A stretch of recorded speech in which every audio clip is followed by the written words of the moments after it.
오늘부터 갈라디아서를 시작하는데요. 갈라디아서는 작은 로마서라 불립니다. 이는 갈라디아서가 로마서와 마찬가지로 이신득의의 원리를 기본 주제로 하고 있기 때문입니다. 그런데 로마서와 갈라디아서가 이신득의의 원리를 진술하는 관점과 과정은 다릅니다. 바울이 로마서와 갈라디아서를 쓰게 된 목적이 다르기 때문입니다. 이것을 먼저 이해해야 갈라디아서를 올바로 이해하게 됩니다. 먼저 지도를 하나 보겠습니다. 지금 보시는 지도는 제1차 바울의 전도 여행에 관한 그 여정을 기록하고 있는 지도입니다. 맨 위에 표기가 약간 흐리게 되는데 갈라디아라고 돼 있어요. 그죠? 이 갈라디아라고 되어 있는데 이것은 갈라디아 지역을 말하는 거예요. 즉 화성시에 향나무도 있고 매송읍도 있고 그리고 다른 팔탄면도 있고 양간면도 있고 그런 것처럼 갈라디아라는 이 하나의 지역에 여러 가지 지방들이 여러 가지 도시들이 있는 거예요. 자, 먼저 선교여행의 출발지는 저 오른쪽에는 안디옥입니다. 안디옥, 수리아의 안디옥이에요. 수리아는 로마 제국의 제3의 도시라고 그랬어요. 제1의 도시 수도인 로마, 제2의 도시 알렉산드리아, 제3의 도시가 안디옥이에요. 그렇기 때문에 이 안디옥은 상당히 큰 도시입니다.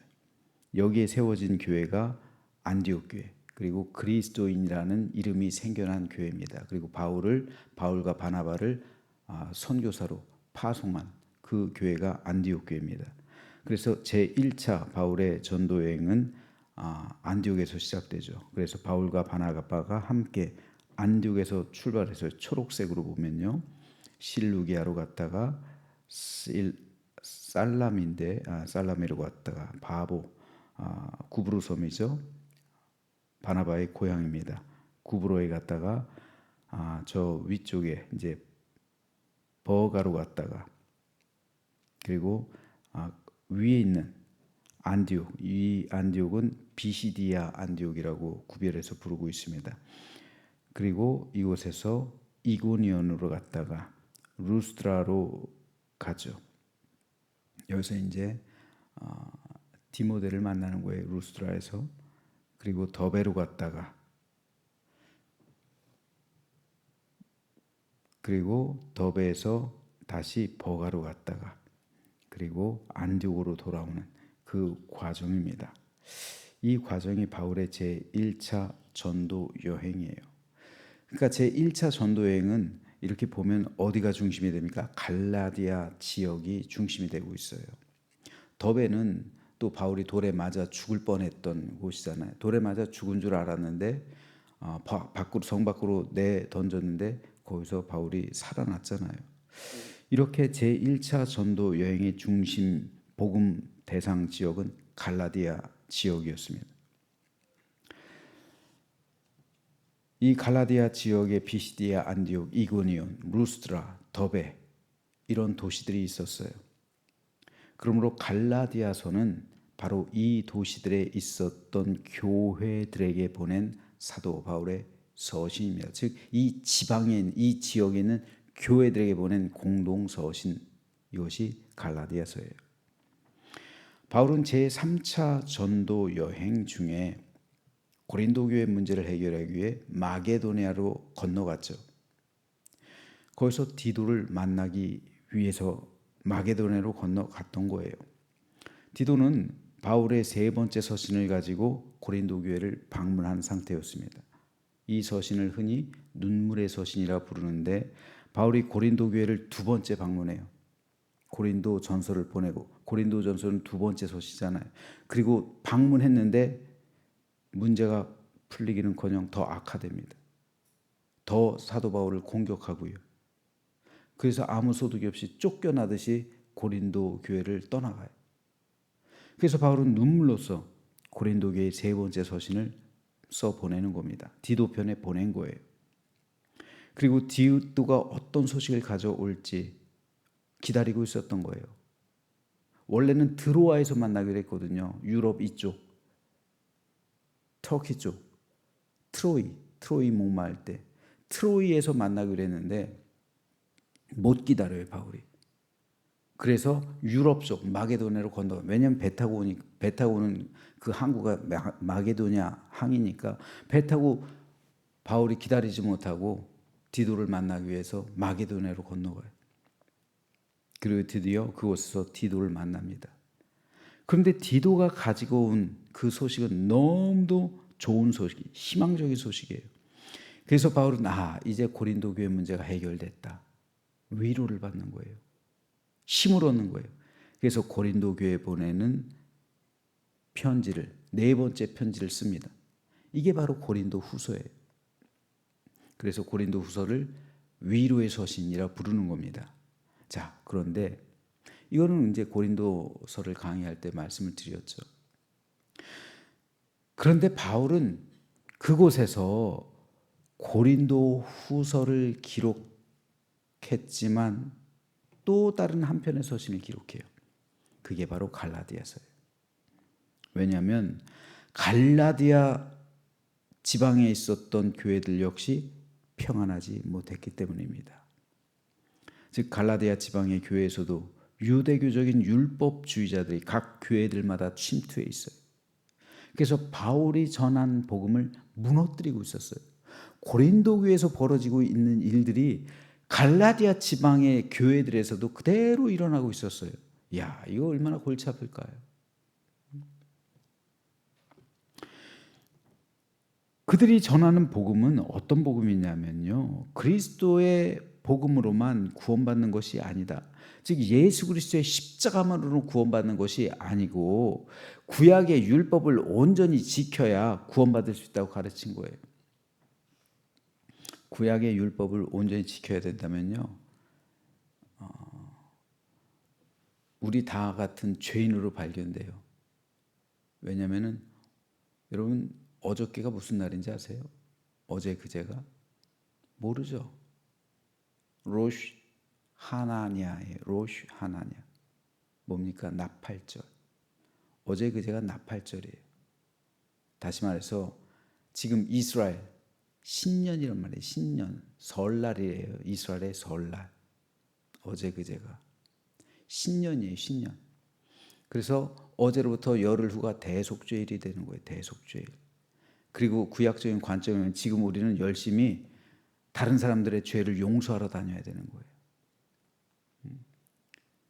열흘 동안 우리가 우리 죄를 사하여 준 것 같이 대속죄일에 우리의 죄를 용서해 주십시오. 이게 주기도문이잖아요.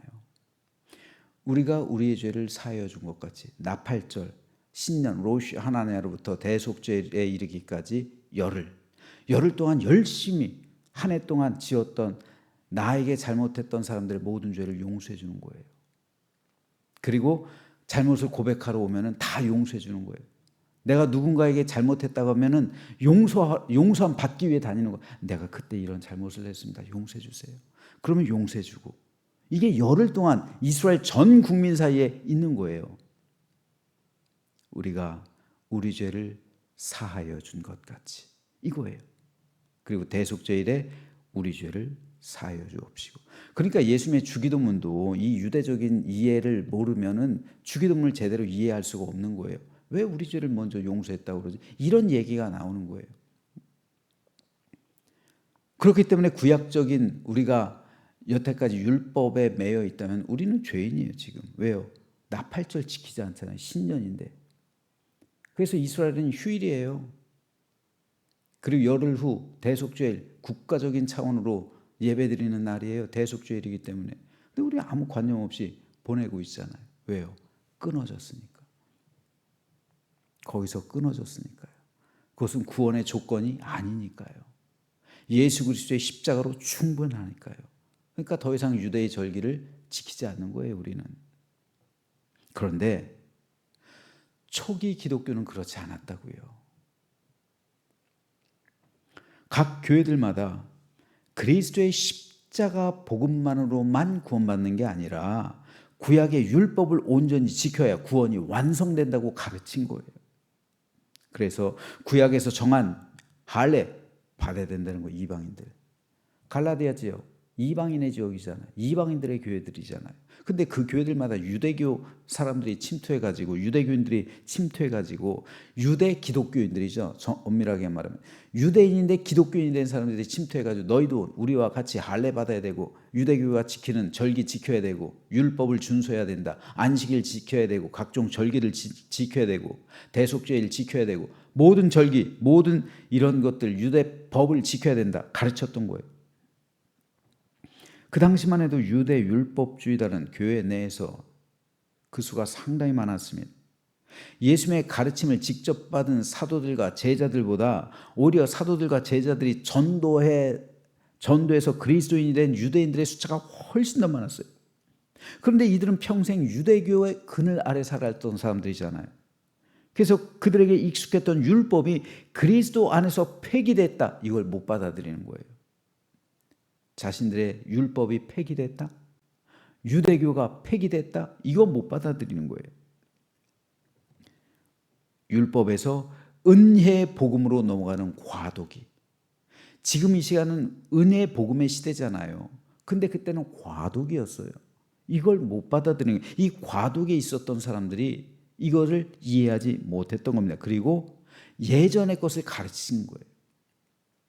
그래서 이 은혜 복음에 있던 제자들 그리고 예전 것을 주장하고 있었던 유대인들 이들 사이에 이 두 진영 사이에 복음을 두고서 큰 논쟁이 벌어졌던 겁니다.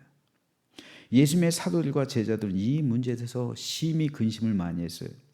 잘못하다간 기독교가 그리스도교가 유대교의 한 분파로 전락하기 때문입니다. 실제로 그때만 해도 이 그리스도교는 나사렛파라고 불렸어요. 즉 유대교의 한 분파라고 여겨졌다고요. 갈라디아서를 쓴 이후에도 수십 년 동안 이 기독교는 나사렛파로 존재를 하고 있었어요. 그래서 안식일도 지키고 주일엔 예배도 드리고 유대인들은 이 두 가지를 병행했다고요. 안식일에는 토요일에는 쉽게 말해서 토요일에는 안식일을 지키고 주일은 따로 모여서 자기들끼리 종교 행사를 하고 부활절을 기념하고 즉 주일을 지키고 그러니까 일주일에 이틀을 예배를 드리는 날로 삼았던 거예요. 그러다가 주 90년 얌니아 종교회의 제가 너무나도 자주 강조하죠. 이 회의 굉장히 중요한 회의예요. 기독교 역사에 있어서 두 가지 중요한 사건이 있었다고 그랬죠. 첫째, 구약 성경 39권이 정경으로 확정된 회의. 두 번째, 기독교, 그리스도교와 유대교가 완전히 결별한 회의예요. 왜냐하면 유대교에서 그리스도교를 이단으로 파문한 회의가 바로 이 회의입니다. 이때 이후로 기독교와 유대교는 완전히 결별을 하게 돼요. 그래서 유대교가 지키던 안식일, 각종 절기, 율법들 더 이상 따르지 않습니다. 유대교의 모든 관행들과도 결별하는 거예요. 그리고 주일에만 이제 토요일 안식일을 지키지 않아요. 그리고 주일에만 예배를 드리기 시작해요. 그리고 유대교로부터 받아들인 전통적인 관행은 세례 그리고 성찬식 이 두 가지밖에 없어요. 여러분 성찬식도 유대교에서 받아들인 거예요. 세례도 마찬가지고요. 그런데 이때까지 AD 90년까지 서기 90년까지는요. 바울이 갈라디아서를 쓰고 나서 무려 34년이 흐른 뒤에요. 그러니 지금 현재 갈라디아 교회 상황이 얼마나 심각하며 힘들었겠습니까? 유대주의자들이 갈라디아 지방의 교회들뿐 아니라 고린도 교회, 각종 바울이 개척한 모든 교회들에게 침투해서 성도들의 신앙을 무너뜨리고 심지어는 교회를 분열시켰던 겁니다. 이 문제들이 심각했던 교회가 고린도 교회 대표적으로 그리고 갈라디아 지방에 있었던 교회들이요. 이 수가 얼마나 많은지, 이 유대인들이 얼마나 많은지 사도 바울이 예루살렘 교회를 방문했을 때 사도 야고보와 장로들은 바울에게 이렇게 말합니다. 그들이 듣고 하나님께 영광을 돌리고 바울더러 이르되 형제여 그대도 보는 바에 유대인 중에 믿는 자 수많이 있으니, 다시 말해서 유대인 중에 그리스도교에 입문한 사람들이 수많이 있다는 거예요. 그런데 그들은 다 율법의 열성을 가지고 있다는 거예요. 이게 예루살렘 교회의 근심이 된 거예요. 아니 전도를 했어요. 이 베드로가 한 번에 전도했을 때 그날에 3,000명이나 회개해서 돌아왔잖아요. 이들이 다 어떤 사람들이에요? 유대교인들이잖아요. 유대교인들이잖아요. 유대교를 믿는데 그리스도인이 된 사람들이잖아요. 이런 사람들이 예루살렘 교회에 수만이라는 거예요. 사도들과 제자의 수에 비교해서 압도적으로 많았던 겁니다.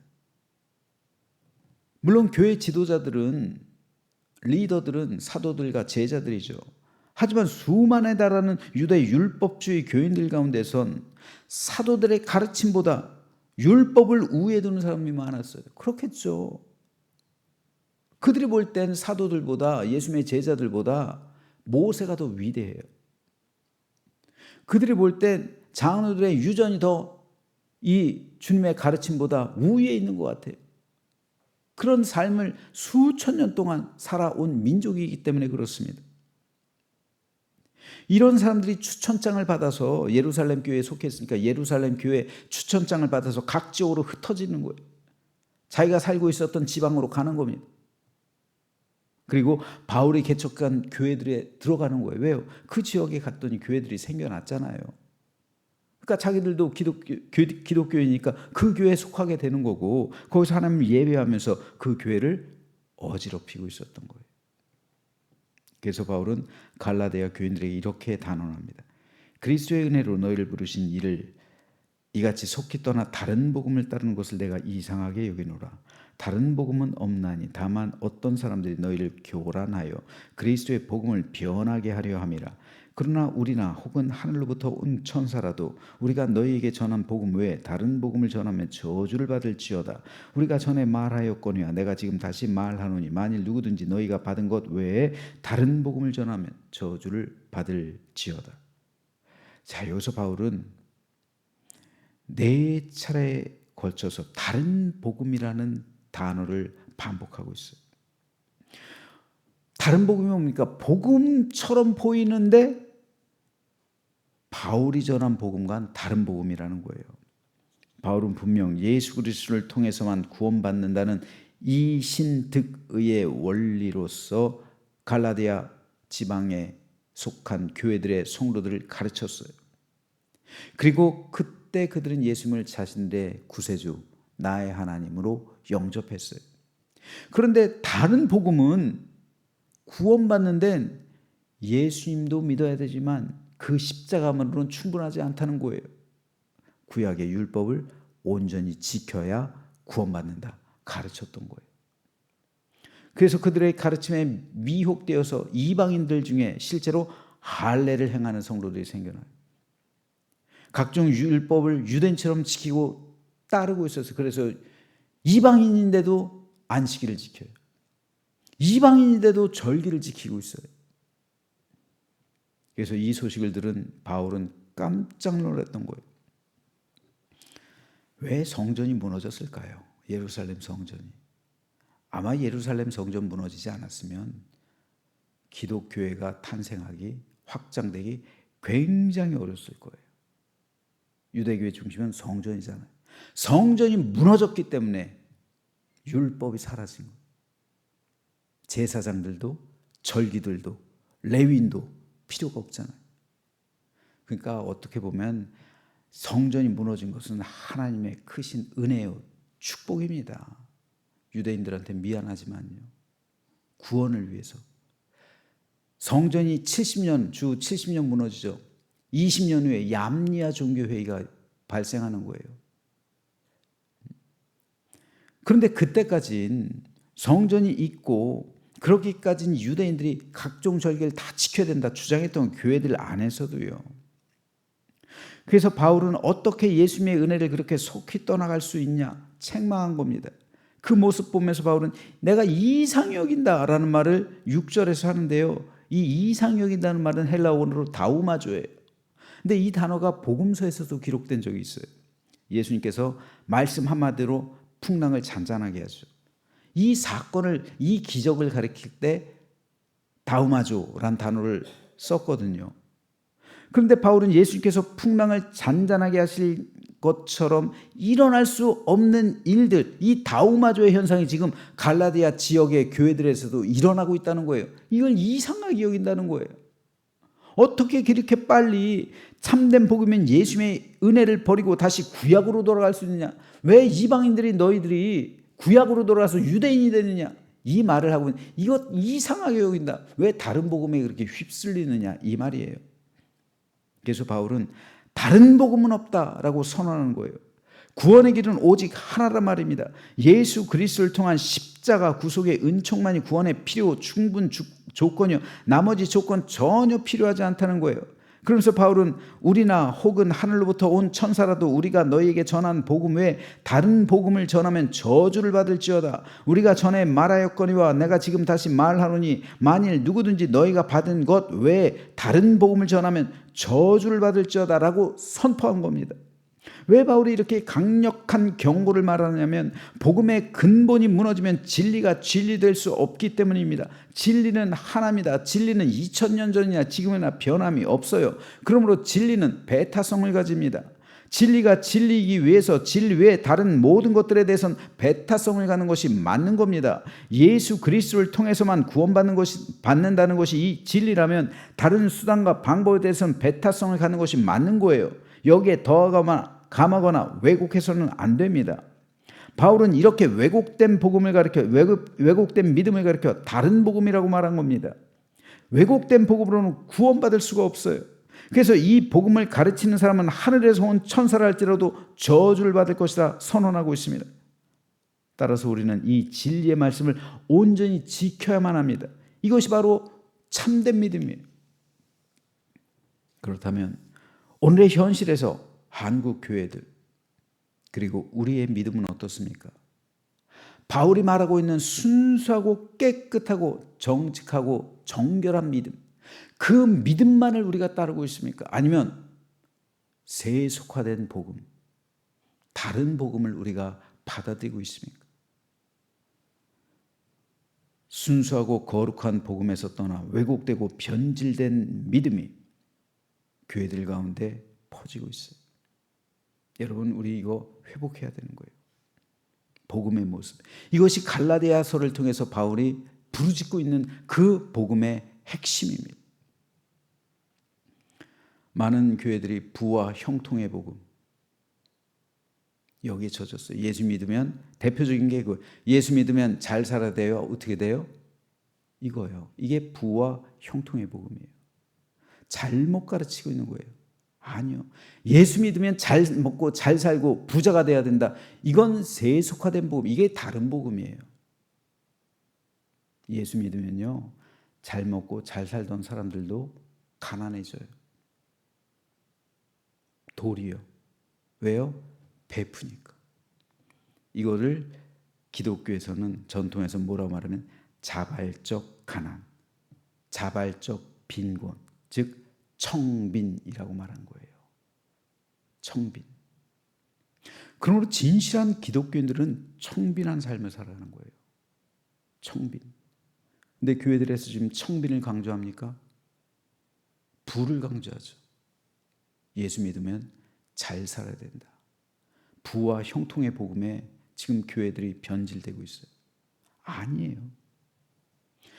예수님을 잘 믿었기 때문에 제자들은 순교했어요. 예수를 잘 믿었기 때문에 바울은 세상의 모든 것을 다 배설물로 여겼어요. 바울이 가진 기득권, 랍비라는 기득권, 사안해드린 공의원이 될 수 있는 그런 기득권, 이 모든 것 다 포기해버렸어요. 모든 재산, 자기가 쌓아왔던 모든 명성, 모든 부 다 버렸어요. 그래서 맨날 매 맞고 다니고 배고프고 헐벗고 이렇게 다녔어요. 예수 잘 믿으면 그렇게 되는 거예요, 여러분. 예수 잘 믿으면 자발적 빈곤, 즉 청빈하게 되는 거예요. 예수 잘 믿으면 하나님의 나라를 위해 내 재물을 쓰기 때문에 난 점점 가난해지게 되는 게 이게 맞는 거예요. 이게 올바른 방향인 거예요. 왜요? 우리의 나라는 하늘나라잖아요. 근데 다른 복음들이 지금 기독교에 이 한국 교회들에 침투하고 있다고요. 다른 복음을 성도들이 따라가고 있다고요. 나의 영화와 나의 부귀와 나의 존귀함, 내가 세상의 중심이 되고 내가 높아지는 이상하게 그런 복음들이 교회를 어지럽히고 있어요. 아닙니다. 이거 다른 복음이에요. 바울이 말하고 있는 다른 복음이에요. 저는 심히 우려스럽습니다. 그러므로 저는 우리가 자랑해야 할 것은, 우리 교회가 자랑해야 될 것은 향남 지역에서 제일 오래된 교회, 민족교회, 물론 자랑스럽죠. 하지만 저는 우리 교회가 복음의 순수성을 지키고 보존해 나가는 향남 지역에 있어서 최상류인 옹달샘과 같이 맑고 깨끗하고 정결한 교회라는 이 사실을 우리는 자랑해야 될 줄로 믿습니다. 그래서 다른 복음에 귀 기울이지 마시고 우리를 살리는 참된 복음과 우리를 구원으로 인도하고 우리에게 참되고 풍성한 은혜를 베풀어 주시는 진실한 복음을 따라 믿음 생활하며 그로 인해 하나님의 은혜와 평강과 자비와 긍휼과 사랑을 덧입으며 풍성한 성령의 열매를 맺으며 우리 주님과 동행하며 살아가는 우리 모두가 되시기를 주님의 이름으로 축원합니다.